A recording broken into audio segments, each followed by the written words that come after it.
Hallelujah. ये वचन हमें बताता है कि यीशु मसीह ने कहा मेरा जाना तुम्हारे लिए अच्छा है। यीशु मसीह के विषय में कौन कौन जानता है? किस किस को पता है यीशु मसीह के विषय में? बहुत सारे लोग यीशु मसीह को सिर्फ क्रूस पर टंगा हुआ देखकर सोचते हैं ईसाइयों का परमेश्वर है ना?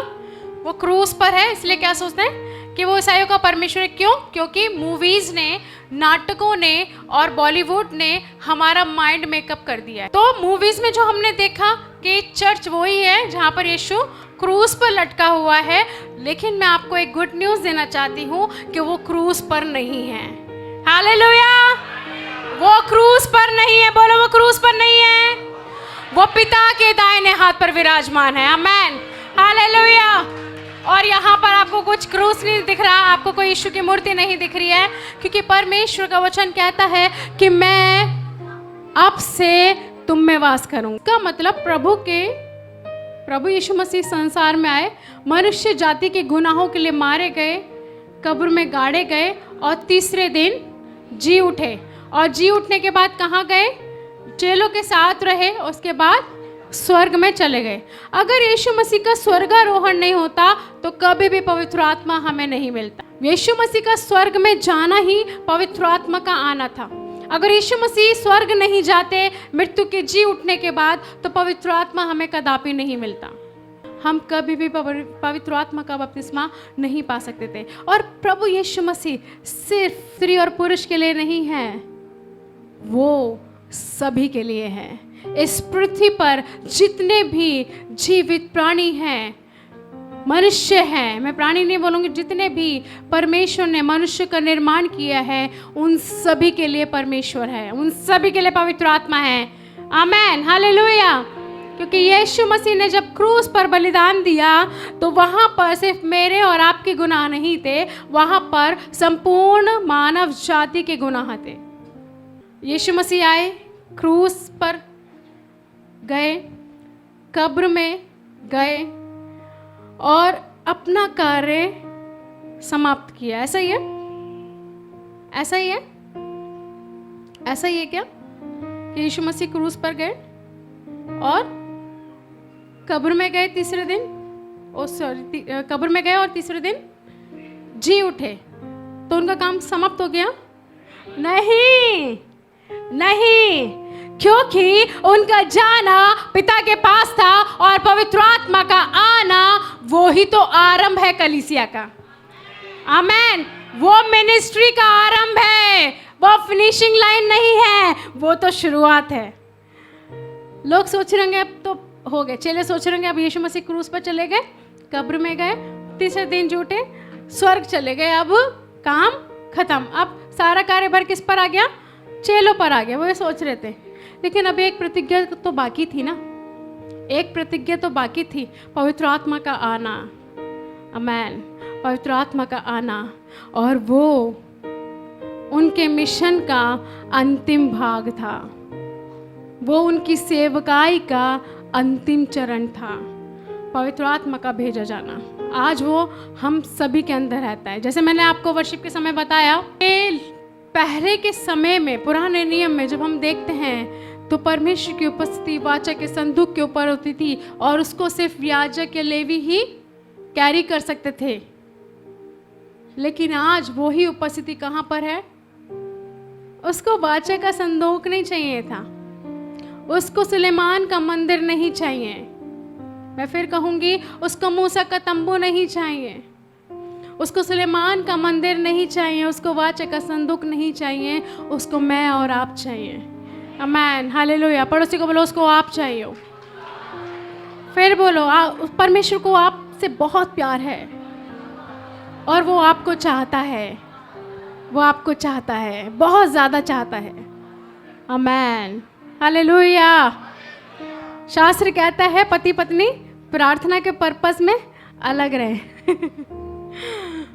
मेंटलिटी क्या होनी है? वचन की, क्योंकि जब भी हम परमेश्वर को रिसीव कर पाएंगे, अदरवाइज हम परमेश्वर को रिसीव नहीं कर सकते। यीशु मसीह ने अपने चेलों को बहुत चीज़ें दी। आप बताइए क्या क्या दिया? आपको क्या लगता है यीशु मसीह ने अपने चेलों को क्या क्या दिया? अधिकार दिया, लेंगे अधिकार दिया, सामर्थ्य दिया, चंगाई करने का अधिकार दे दिया, है ना, शिक्षा दी, खाने के लिए दिया, अपने साथ जहाँ जहाँ चले वहाँ वहाँ लेकर गए। मतलब चेलों के लिए यीशु मसीह ने बहुत कुछ किया। लेकिन पवित्र आत्मा दिए बिना वो स्वर्ग चले गए। यीशु मसीह जब तक इस पृथ्वी पर थे उन्होंने उनको अधिकार दिया, उन्होंने उनको चंगाई का वरदान दिया, उन्होंने उनको छुटकारा दिया, वचन दिए, अपने शिक्षाएं दी। लेकिन पवित्र आत्मा दिए बिना ही वो स्वर्ग चले। क्यों चले गए?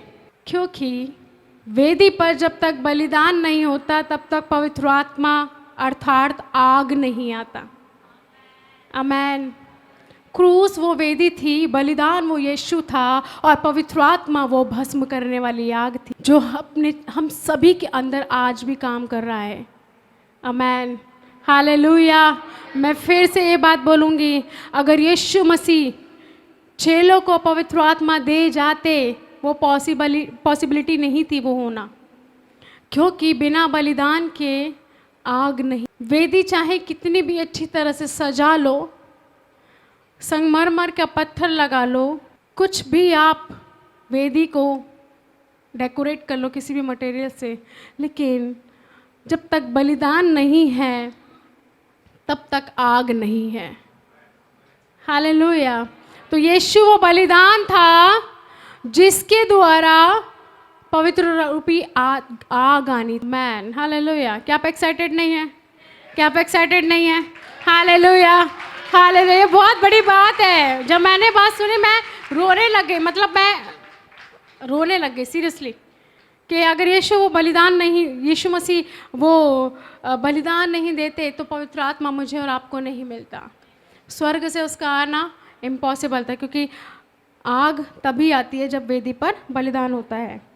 एलिया और बाल के पुजारी जब बलिदान के विषय में बात कर रहे हैं, पहला राजा 18 अध्याय।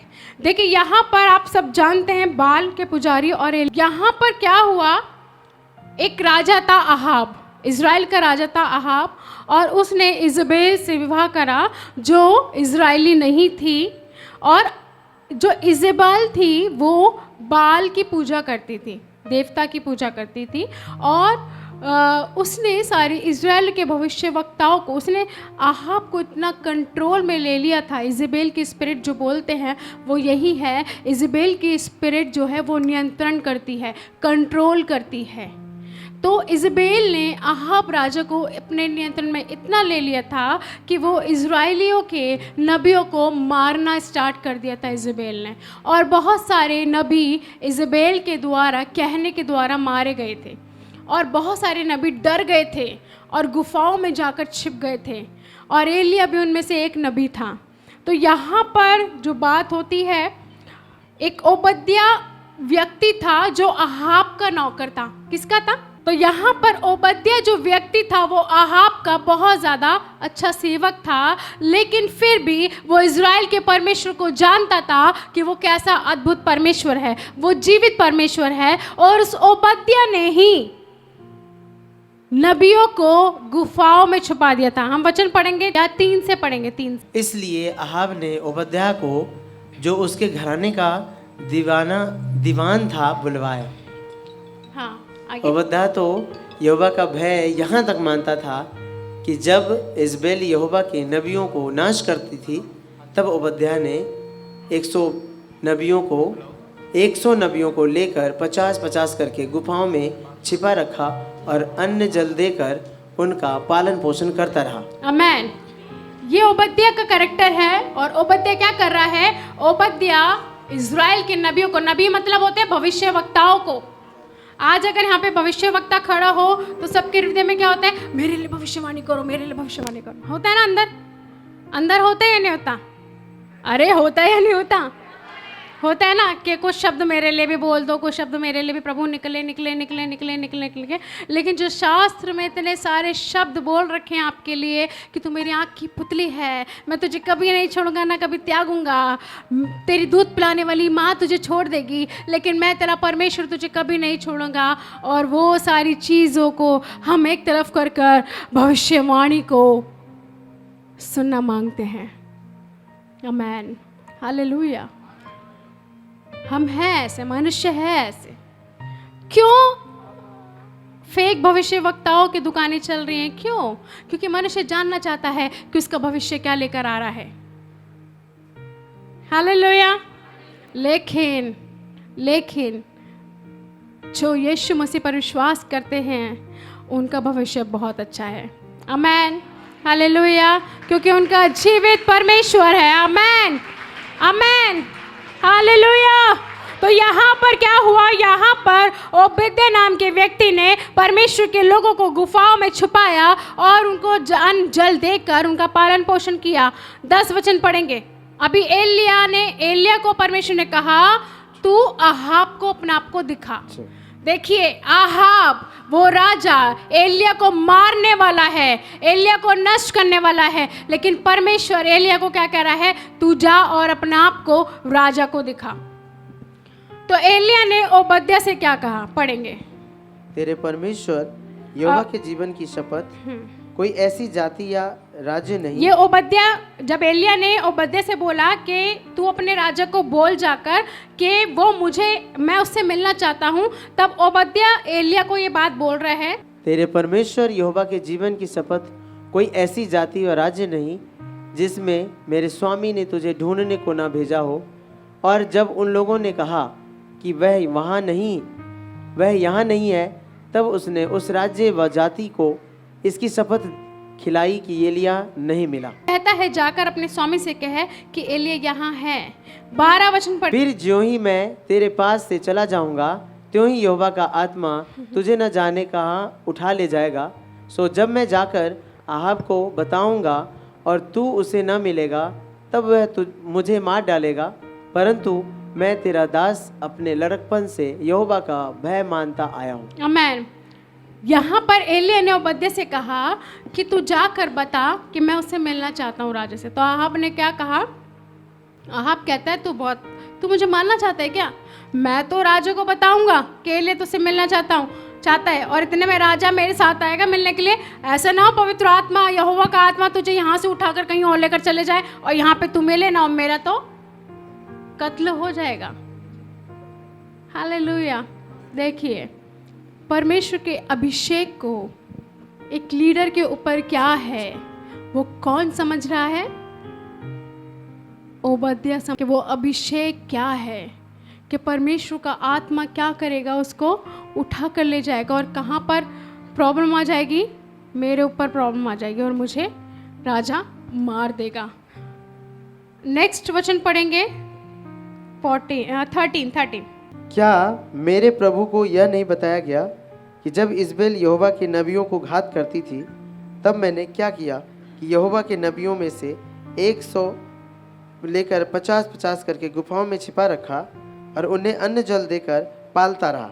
अभी ओबद्याह बता रहा है एलिया को, एलिया मैं तेरे साथ हूँ, मैंने नबियों को पालन पोषण किया है, नबियों को गुफाओं में लेकर गया, उसका पालन पोषण कर रहा हूँ मैं। जल्दी कहा, सेनाओं का यहोवा जिसके सामने मैं रहता हूँ, उसके जीवन की शपथ आज मैं अपने आप को उसे दिखाऊंगा। तू चिंता मत कर, मैं कहीं नहीं जाऊंगा। परमेश्वर के आत्मा ने ही मुझे कहा है कि मैं आज आहाब से मुलाकात करूं। आमेन, हालेलुया। ओबद्याह को दिलासा दिया गया वहाँ पर कि तू डर मत, मैं नहीं जाऊंगा। परमेश्वर का आत्मा ही है जो मुझे उससे मिलने के लिए उकसा रहा है। अभी क्या हुआ? एलिया और आहाब दोनों का आमना सामना हो गया और सारे इजरायली लोग वहाँ पर इकट्ठे हुए। तो 21 वचन में पढ़ेंगे एलिया ने क्या बोला। और एलिया जब लोगों के पास आकर कहने लगा, तुम कब तक 2 विचारों में लटके रहोगे? यदि यहोवा परमेश्वर हो तो उसके पीछे हो लो, और यदि बाल हो तो उसके पीछे हो लो। लोगों ने उसके उत्तर में एक भी बात न कही। हालेलुया। परमेश्वर एलिया के द्वारा कहता है कि अगर मैं जीवित परमेश्वर हूँ तो मेरे पीछे हो लो, और अगर बाल है तो उसके पीछे हो। आज भी ऑप्शन आपके पास आते हैं। हम मनुष्य हैं, हमारी ज़िंदगी में हमेशा दो ऑप्शन हमेशा रहते हैं। 2 ऑप्शन हमेशा रहते हैं। अभी यहाँ पे बहुत सारे लोग होंगे, एक ऑप्शन होगा चल उठ के चलना, क्या कुछ समझ में नहीं आ रहा, क्या बोल रहे हैं सामने वाले, कुछ भी समझ में नहीं आ रहा, पल्ले ही नहीं पड़ रहा कुछ। उसके सामने दूसरा ऑप्शन आ रहा है, बैठ तो सही। उसका मन बात कर रहा है, बैठ तो सही, देख तो सही क्या हो रहा है, सुन तो सही। क्योंकि परमेश्वर आज कुछ करने जा रहा है। आमीन। परमेश्वर आज कुछ करने जा रहा है। परमेश्वर आपसे बातें करने जा रहा है। सिर्फ अपना जो अंदर का टूटापन है, अकेलापन है, आज परमेश्वर को कह दे कि परमेश्वर आज उस टूटेपन को, उस अकेलेपन को भर दे। मेरा और आपका परमेश्वर मुर्दा नहीं है, मेरा और आपका परमेश्वर जिंदा परमेश्वर है। Hallelujah, hallelujah. वो जिंदा है, बोलो वो जिंदा है।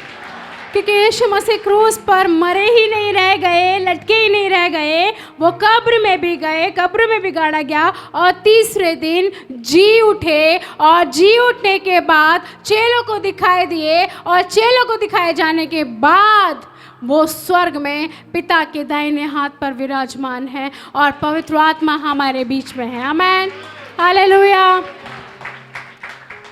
मैं एलीशा वाली बात बोलूँगी, चुप रहो और देखो यहोवा क्या करने जा रहा है। Hallelujah, hallelujah. 26 वचन हम पढ़ेंगे। अभी उसने वेदी, बाल के पुजारियों ने, जो नबी थे, उन्होंने वेदी बनाई, एलिय्याह ने भी वेदी बनाई, ठीक है, क्योंकि बलिदान कहाँ पर आता है? वेदी पर। और व्यवस्था में, पुराने नियम में आज भी बहुत से परिवारों में बलिदान चढ़ाए जाते हैं, बहुत सारे परिवारों में बलिदान चढ़ाए जाते हैं, लेकिन बलिदान क्या कच्चा होता है? उसको आग में ज़रूर जाना पड़ता है, बलिदान को अग्नि में ज़रूर जाना पड़ता है बलिदान को, तभी वो स्वीकार किया जाता है ना। लेकिन आज जो पूरे संसार के लिए जो बलिदान ठहरा वो यीशु मसीह ठहरा। अब्राहम के समय में जब अब्राहम को परमेश्वर ने कहा कि अपने पुत्र को उठा और इसको बलि करने के लिए, होम बलि करने के लिए मोरे पर्वत पर लेकर आ जा, तो अब्राहम चुप नहीं रहा। उसने अपने बच्चे को उठाया, जो उसका 100 वर्ष में उसको मिला था, उस बच्चे को उठाता है और मोरे पर्वत पर परमेश्वर के कहने के अनुसार लेकर जाता है। और इसहाक कितना बड़ा था, आपको पता है कितना बड़ा था इसहाक? इसहाक कितना बड़ा था? 25 साल, 25 से 26 साल की एज में था वो। कौन है यहाँ पे 25 से 26 साल? अच्छा, शुभम, अगर पापा बोलेंगे कि चल मैं तुझे बलिदान के लिए लेके जाता हूँ, कि तुम जाओगे? 18 साल का हो गया हूँ, अब मेरी ज़िंदगी में मेरा अधिकार है, मैं पुलिस में कंप्लेंट कर रहा हूँ, तुम मुझे बलि के लिए लेके जा रहे हो। इसहाक आर्गुमेंट कर सकता था, वो कह सकता था बुढ़ापे में सठिया गए हो क्या आप? अरे मैं 100 साल में मिला हूँ आपको और आप मुझे बलि के लिए लेके जा रहे हो, क्या हो गया आपको? अरे उसमें बोल सकता था मेरा पापा पागल हो गया, मेरा पापा पागल हो गया। लेकिन उसका समर्पण, इसहाक का समर्पण अब्राहम के प्रति इतना था। आज स्पिरिचुअली लीडर्स का समर्पण अपने अगुवे के प्रति होना है। हालेलुया, तभी ब्लेसिंग्स आ सकती है, तभी ब्लेसिंग्स आ सकती है। आमेन, हालेलुया। इसहाक का समर्पण देखिए, बलि के लिए लेके जा रहा था, और आज लीडर्स को बोलो, कुछ भी मत बोलो, कुछ भी मत बोलो, फिर भी है ना। लेकिन वो व्यक्ति 25 साल का था, 25 से 26, मैं बोलूंगी 20 से 28 की एज के बीच में ही था वो। उस एज में भी वो अपने पिता के प्रति कितना समर्पित था, और वो बलिदान के लिए भी परमेश्वर के कहने के अनुसार चल दिया। और जब उसको वेदी पर लिटाया गया, क्या इजीली लेट जाएगा? शुभ भाई, आप इजीली लेट जाओगे क्या? अगर आपको पापा बांध कर और वेदी पर लिटा दें तो इजीली लेट जाओगे क्या?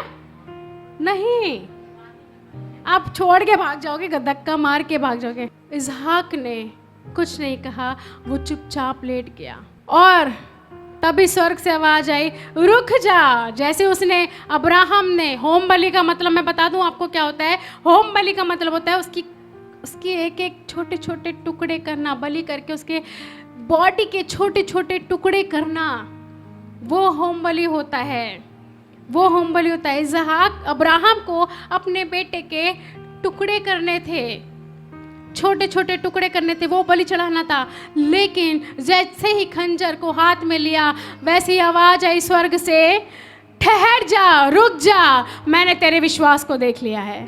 हालेलुया। और देखिए इसहाक की जगह कौन आ गया? मेमना आ गया। मेमना झाड़ी में फंसा हुआ था। परमेश्वर ने कहा इस मेमने को ले और उसको बलि चढ़ा। इसहाक तेरा बेटा बलि नहीं चढ़ेगा। आज हम लोग बलि नहीं चढ़े, आज हमारी जगह उस खुदा का पुत्र आ गया, उस खुदा का बेटा आ गया और हमारी जगह वो क्रूस पर बलि हो गया। आमेन, हालेलुया। ताकि हम सब बच जाए इसहाक की नाई, हम सब बच जाए उस दोजक से, उस अनंत काल की नरक से हम बच जाएं जो मेरे और आपके लिए नहीं बनाई गई। बोलो दोजक अर्थात नरक मेरे लिए नहीं बना। बोलो टेंशन मत लो, आप नहीं जाने वाले, क्योंकि यीशु मसीह का लहू आपके ऊपर है। Hallelujah, hallelujah. यीशु मसीह का खून किसके ऊपर है? मेरे ऊपर है, क्योंकि मेरी जगह कौन बलि हुआ है? यीशु मसीह बलि हुआ है।